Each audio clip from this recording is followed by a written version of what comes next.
Well, our major criticisms were in several different areas. The first is that the plan does not address itself to the problem of automotive emissions.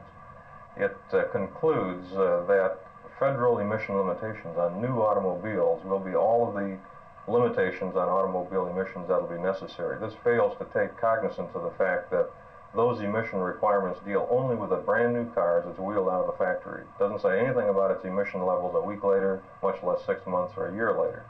It does not speak to emission controls on existing automobiles. The Texas plan then basically does not deal at all with automotive emissions, and we feel that's a serious oversight. A second major criticism is the fact that the plan puts total reliance on the control agencies accumulating all of the data on source emissions.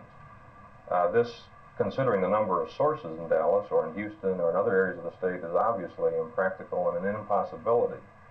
So that we have suggested a change in their proposed regulations, which would require individual sources, a factory for instance, to monitor their own emissions and to report those emissions on a quarterly basis.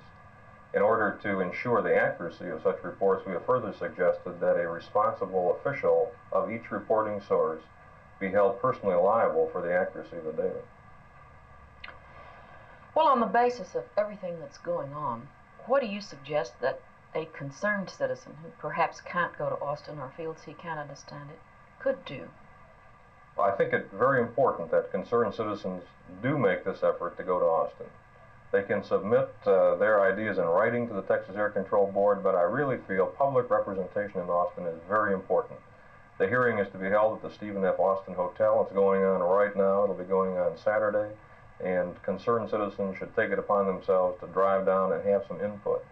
What could they say? They obviously cannot interact with the Texas Air Control Board on the number of pounds per hour a factory should be allowed to put into the air.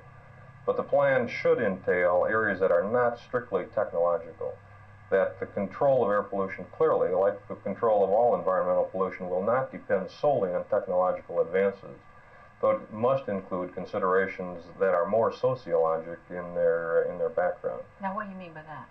It means that not only are we concerned with how much pollution can a source put in the air, but we must be concerned, where do we want that particular source? Where do we want the next power plant?